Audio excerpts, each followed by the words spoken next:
some insulation, and a toolkit. You can get this kit by clicking the link below.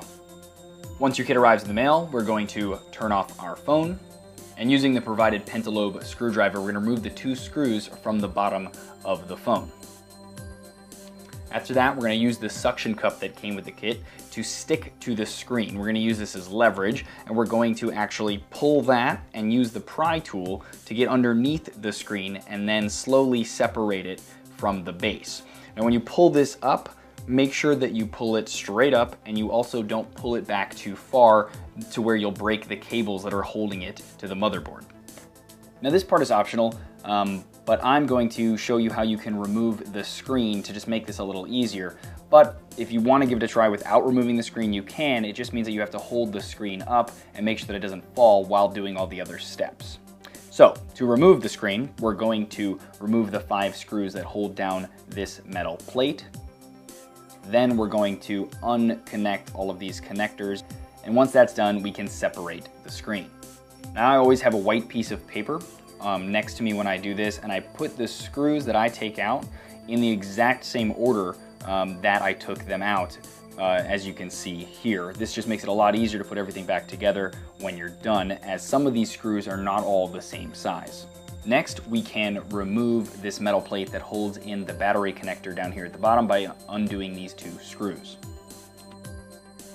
Once that's done, we're going to pry up the connector in the same way we did for the screen, and we're going to remove the battery. Now this is the most difficult part of this because for some reason Apple glues the crap out of this battery.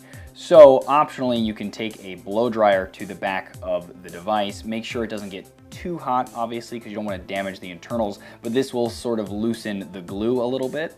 But this is optional. You don't have to do this. It just might make it a little bit easier. Then we're going to flip the phone back over, and you can use, say, a butter knife like I'm using here, or one of the pry tools, something that's strong enough to get underneath this battery in order to separate it from that horrible glue that I mentioned earlier. Just be very careful not to puncture the battery while doing this, which is why I recommend something like a butter knife that's flatter as opposed to, say, one of the screwdrivers. But it's up to you. Just be careful when doing this. If you do break your battery, just throw it out, and you can actually click the link below to find a cheap replacement battery from Amazon. Okay, once you've separated the battery from the glue, you can peel out the rest of the glue, and this is what you're left with. Now we're going to take our pick that came with the toolkit, and we're going to just peel off the 2 pieces of tape that are holding in the metal Apple logo. Once that's done, we need to pry this out of here. So we're going to use our flat screwdriver that came with the kit and slowly and carefully kind of pry this up until we can just peel it away. And then you're going to want to save this in case you ever want to undo this. You can put this back in. Then we're going to take the LED that came with the kit, and we're going to put that on to where the Apple logo once sat. And you can flip the phone over and see that this will actually sit inside of that, and you want to make sure that it's kind of flush before you continue. Once you're happy with the placement, you're going to take the same 2 pieces of tape that held in the metal Apple logo, and we're just going to put these on here. Doesn't really matter where you put them, just so long as it kind of helps to hold in the LED light. After that, we're going to put our battery back on, but don't reconnect it yet. We want to set everything else up first before we do that. So now on the screen, there's actually a small piece of tape that is sitting on top of the connector that we're going to use to light the LED. It's essentially what powers the screen. So we are going to have to scrape this off. You can do it with your fingernail. It might take a little bit of time, but you want to reveal the 3 metal connectors that are underneath. This is where we're going to attach our LED to, and what will happen is this means that whenever the screen lights up, the LED will light up. If the screen dims, the LED will dim, so on and so forth.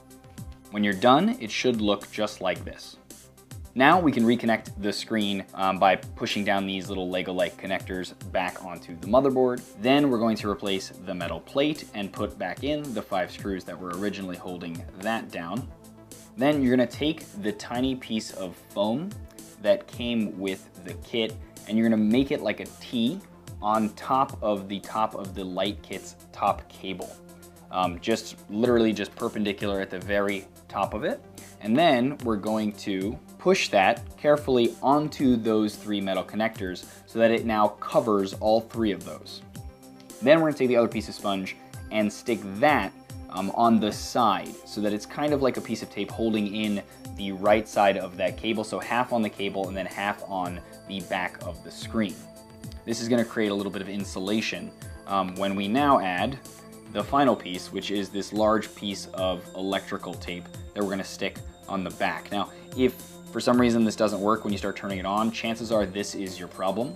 Either go get another piece of electrical tape, maybe your own, it doesn't matter if it didn't come with the kit, most people have it laying around, and just make sure that this is entirely covered because it needs to be completely insulated in order for that LED to grab the current and light up. Finally, when that's done, we can reconnect the battery and then put on the metal plate and screw that back in as well. Now you notice there is a little piece of extra cable coming out the bottom of the battery. You're just going to want to fit that wherever it'll fit, basically, down here at the bottom, and tape that down with another piece of tape. Then we can set our screen back down very carefully and slowly run your fingers along, pushing very slightly in order to get it to pop back into place. Just be careful that you obviously don't crack the screen while doing this. Then all we need to do is put in our 2 bottom screws again, and then turn the phone back on. And when we do, it should light up just like it does on a MacBook.